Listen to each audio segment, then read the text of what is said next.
é a intervenção da Anamola nesse processo, nessa tragédia das cheias, e também as nossas perspectivas de futuro, não é? Então, vamos aqui abordar a questão em 6 pontos. Primeiro, vou fazer uma breve radiografia daquilo que é o estágio atual ou da situação atual das cheias. Depois vamos fazer uma abordagem sobre a articulação entre as várias instituições, digamos, para minimizar o sofrimento das populações. Terceiro, vamos ver como é que foi a resposta das autoridades moçambicanas relativamente a esta tragédia. O quarto ponto, vamos focalizar algumas ações concretas que a Anamola teve desde o dia 17 de janeiro até hoje. E, se calhar, a parte mais importante e fundamental para esta conferência de imprensa é as medidas futuras e as recomendações dadas pelo Partido Anamola. Bom, iniciando por aquilo que é a radiografia neste momento, dados oficiais que chegaram a nós, do próprio Instituto Nacional de Gestão de Calamidades, dão indicação de um cenário, digamos, fúnebre sobre a situação das cheias. São cerca de 650 mil pessoas afetadas, que equivale mais ou menos a cerca de 150 mil famílias com incidência em Gaza, Maputo província, Maputo cidade, um pouco em Inhambane, 82 mil casas que foram inundadas, das quais 5 mil totalmente destruídas. Talvez a parte mais sensível, que tem a ver com a autonomia das populações, portanto, cerca de 167 mil hectares de produção destruídos. Este é mais ou menos, em linhas gerais, o nível de destruição que foi causada até este momento. Em termos de articulação de várias instituições, foram igrejas, partidos, o próprio governo, várias instituições, desde ONGs, organizações da sociedade civil, que estiveram envolvidas, mas um ponto a salientar foi exatamente a falta de articulação entre essas várias instituições, exatamente para o mesmo fim, que era minimizar a dor e era começar, digamos assim, um ponto de perspectiva para a reconstrução e a retoma da vida. Em termos das autoridades nacionais ou governamentais, bom, nós já tínhamos falado que primeiro existiam dados que chegaram e que eram públicos da Direção Nacional de Gestão de Recursos Hídricos, do Instituto Nacional de Meteorologia, e várias publicações na mídia nacional que resumiam esses dados. Foram dados que tinham sido conhecidos, as 7 bacias hidrográficas que iam sofrer, incluindo Incomate, Umbeluze, Maputo, Limpopo, onde de fato houve maior destruição. E todos estes dados que foram conhecidos levaram ao governo a produzir um plano de contingência. Primeiro problema é que o plano de contingência foi tardio. Ele só foi publicado em outubro de 2025, exatamente no início do último trimestre, onde estavam previstas as chuvas. Este é o primeiro ponto. O segundo ponto é que este plano de contingência não chegou a ter 50% do orçamento previsto. Terceiro, os meios que o plano de contingência tinha previsto para fazer face à situação praticamente inexistentes. Começar dos barcos, os meios aéreos, os centros de acolhimento, alimentos, medicamentos, voluntários, médicos, portanto, praticamente nenhum destes meios humanos, materiais e financeiros tinham sido previamente preparados. Portanto, fomos para encarar o processo das cheias de uma maneira, podemos dizer que em total e completo improvisamento, não é? Bom, nós agora recebemos também um alerta muito recentemente. As autoridades emitiram agora um alerta em relação à barragem de Sentinco, ou Senteco, como dizem alguns, que está em Bombela, e que neste momento há indicação de que esta barragem pode vir a implodir. E para evitar com que ela possa implodir, vão ser frequentes as descargas, muito elevadas. Este é outro assunto que para nós achamos que não é novidade. Estes dados que nós nos referimos aqui já diziam em setembro de 2025 que as barragens a montante corriam o risco de atingir a capacidade máxima, portanto já devíamos ter feito o TPC, que está sendo feito agora. Ouvimos ainda há pouco tempo um dos dirigentes do SENOI a dizer que enviaram uma equipa para a África do Sul, que é para aquela coordenação institucional para ver se faz aquela gestão integrada e de cooperação em relação às descargas, portanto, muito tardiamente. Outro aspecto importantíssimo para nós tem a ver com as questões do despesismo, o despesismo do próprio governo. Portanto, o governo não se prepara em termos de vários meios humanos, técnicos, financeiros para encarar as cheias, mas, por outro lado, existe um grande despesismo. O anúncio do Conselho de Ministros a ser realizado em Xai-Xai, portanto, os cálculos que nós temos são cerca de 4,5 milhões de meticais por dia, numa altura em que estes cerca de 20 milhões de meticais que vão usar para esta reunião poderiam certamente ser uma resposta aos centros de acolhimento que fomos ver situações tristes, sem medicamentos, sem comida, sem nenhum tipo de assistência, sem saneamento. Este dinheiro podia ter sido melhor alocado para prestar assistência às vítimas do que tentar fazer esta aventura. Outra questão, tivemos agora notícias que tanto os transportes ferroviários, os CFM, os transportes aéreos, LAM, foram, digamos assim, reconfigurados para responder à necessidade de transporte. LAM certamente usou tarifas de especulação, posso chegar a dizer uma especulação totalmente desumana perante essa situação. Os CFM emitiram agora um anúncio a dizer que a tarifa estaria a 50% até Magude, que nos parece ainda inaceitável, porque estamos a falar de famílias que perderam tudo. Na nossa óptica, o transporte ferroviário, enquanto durar este período, devia ser gratuito para esta população que perdeu absolutamente tudo. Em relação ao Anamola, vamos agora falar da Anamola. O que o Anamola, de fato, trouxe? Desde o dia 17 de janeiro, dia 26, qual é que é a atuação da Anamola? Na cidade de Maputo, só no bairro da Mafalala foram assistidas 17 famílias. E foram acolhidos 7% das famílias da Mafalala para um centro de acolhimento preparado pelo próprio partido Anamola. No bairro do Ulene, também assistimos cerca de 17 famílias e 5 famílias foram para os centros de acolhimento. Província de Maputo, no bairro Cobre, foram assistidas 17 famílias e uma família reassentada no local seguro.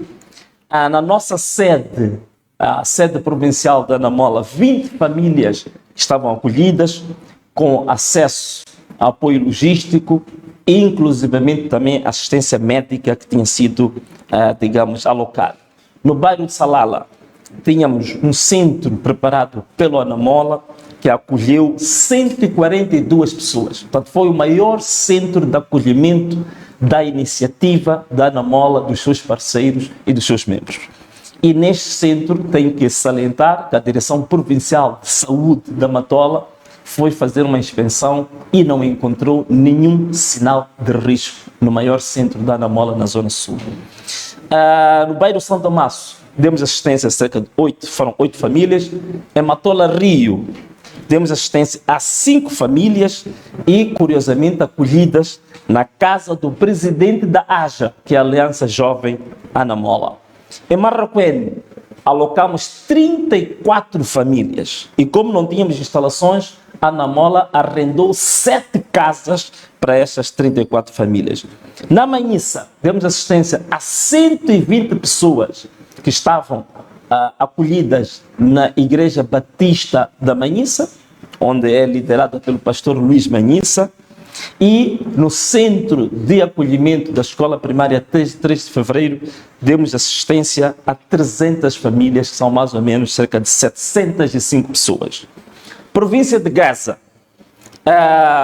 Xai-Xai, Macia e Chokwe, o partido esteve, digamos, em grande força a dar esta assistência, incluindo um aspecto extremamente importante. Há muitos motoristas que estavam em trânsito, que tinham 3, 4, 5 dias sem alimentos, sem banho, em Macia, em Xaixai, nós demos assistência.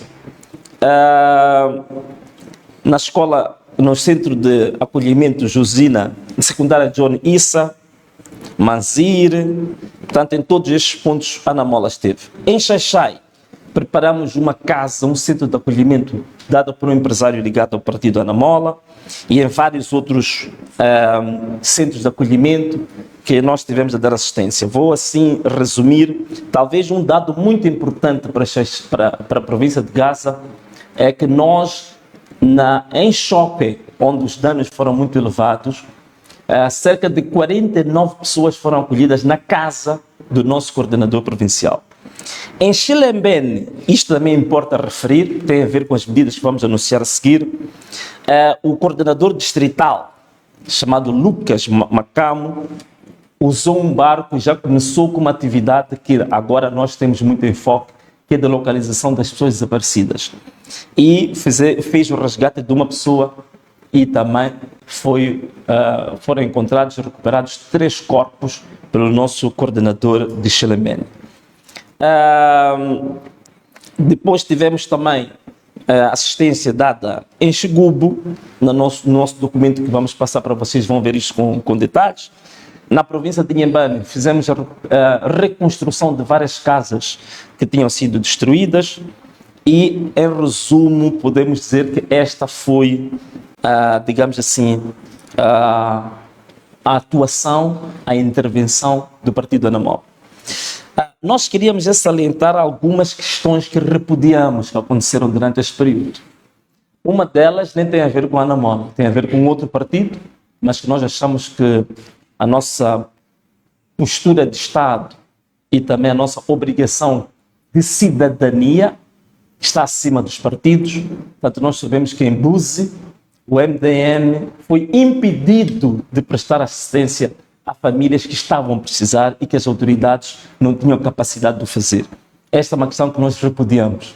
O partido Ana Mola foi impedido em vários pontos, de dar assistência, e a coisa mais grave foi ter colocado forças de defesa e segurança, sobretudo a Cernic, em vários armazéns para fazer a fiscalização dos recibos, para que todos aqueles produtos que estão a ser adquiridos pela Ana Mola serem impedidos de serem, digamos, transportados a partir desses armazéns. Portanto, chegamos a este nível.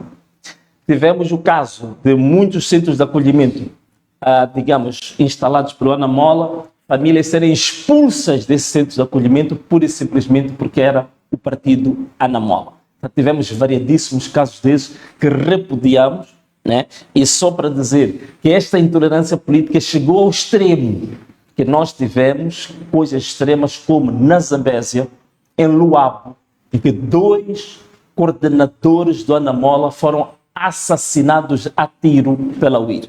Esse processo, penso que neste momento já deu entrada na Procuradoria da província da Zambésia, e o nosso Conselho Nacional de Jurisdição vai solicitar um encontro particular com o Comando-Geral da Polícia em relação a esta matéria. Bom, agora, talvez essa parte mais importante da nossa conferência de hoje, que é quais são as medidas futuras, o que é que vem a seguir. Primeiro, queríamos aproveitar as câmaras das televisões e esta live, o privilégio de termos esta live, para instruir dentro do partido Ana Mola os nossos membros. Primeiro, a continuar a dar apoio às famílias na busca de desaparecidos e recuperação de corpos.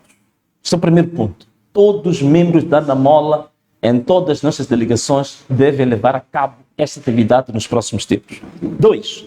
Apoio logístico e financeiro para a realização de funerais. O partido Ana Mola vai estar envolvido nesses casos. Apoio psicológico, médico e financeiro a feridos e doentes. Continuidade do acolhimento de famílias sem condições de regresso às suas residências. Limpeza das casas, valas, pontes e recuperação dos campos agrícolas. Campanhas de prevenção de doenças hídricas, com distribuição de desinfetantes, redes mosquiteiras e mais. Apoio ao retorno de crianças e jovens à escola. Exigência de redução drástica das despesas públicas supérfluas e redimensionamento dos fundos para emergência nacional. Portanto, estas são as medidas que o Ana Mola vai se empenhar nelas e vai corresponder à nova etapa das instruções que nós damos a todas as nossas delegações provinciais, distritais. Não se deve excluir também a possibilidade da própria Assembleia da República criar uma comissão de inquérito para apurar este problema. Como nós sabemos, é uma questão cíclica que já vem há mais de 25 anos se repetindo. Em relação à Procuradoria-Geral da República, o Ana Mola entende que a Procuradoria deve apurar responsabilidades, sobretudo em relação aos meios que já estavam alocados para a situação de cheias, como, por exemplo, aquelas que vocês conhecem em 2016, as pontes metálicas móveis que foram adquiridas e apresentadas em Boane, que custaram ao erário público cerca de 11 milhões de dólares. Hoje, ninguém sabe onde essas pontes se encontram. Portanto, a Procuradoria deve atuar agora. Em relação à Presidência da República, entendemos nós que deve ser convocado o Conselho de Estado. Deve ser convocado o Conselho de Estado, sobretudo nas competências que cabem ao Conselho de Estado, para avaliar, por exemplo, se há ou não necessidade de se decretar o estado de emergência em alguns pontos em concreto, não é? Não no país inteiro, naturalmente. É importante que o Conselho de Estado se reúna. Bom, algumas conclusões que nós podemos tirar disto. Primeiro, é preciso perceber que o fenómeno das cheias é um fenómeno natural, irreversível e, digamos assim, perene. O problema que se colocou aqui não foi a tragédia ambiental. A maior tragédia foi a tragédia governamental.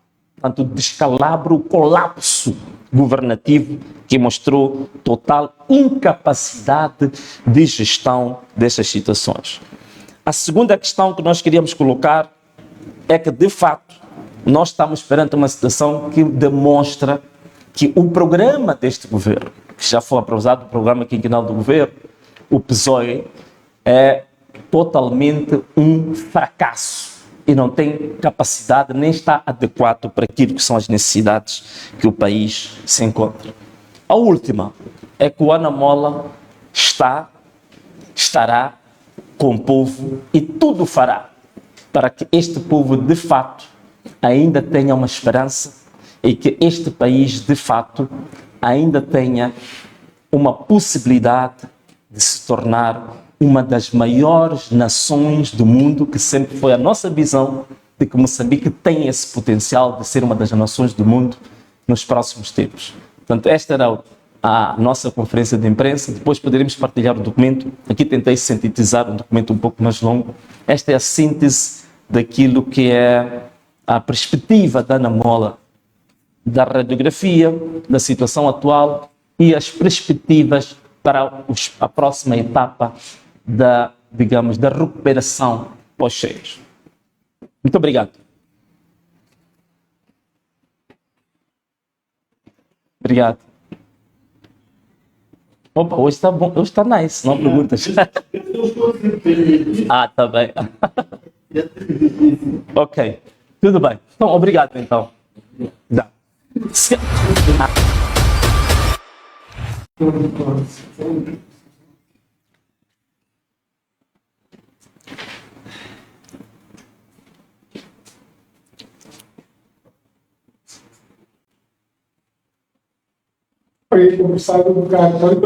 Tá bem.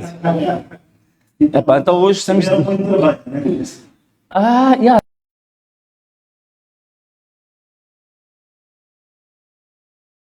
Que os acessos eram muito complicados.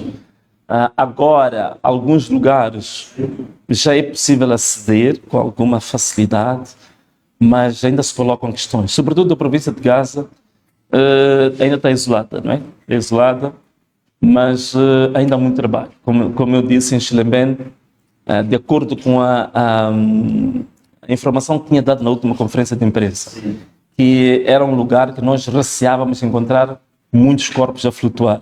E um exemplo está aqui. O nosso coordenador distrital em Xilembene pegou um barco e em menos de 1 hora encontrou 3 corpos. Ele, digamos, recuperou os corpos e procurou-se identificar as famílias para os respectivos funerais. Portanto, a situação realmente é muito dramática, muito grave. E na nossa ótica, ainda não se tem um quarto digamos assim, da ideia real do que realmente aconteceu durante estas cheias, sobretudo no aspecto de perda de vidas, aí, porque no aspecto dos campos agrícolas, casas destruídas, é muito fácil avaliar. Hoje nós temos a tecnologia que é possível fazer a partir de imagens aéreas, fazer-se uma avaliação disso aí facilmente, mas as vidas já não. Essas precisam de uma outra abordagem e nesse momento de fato não temos uma coisa de luz aí não sei onde, ou foi um corte, mas o ar-condicionado precisa funcionar, portanto eu acho que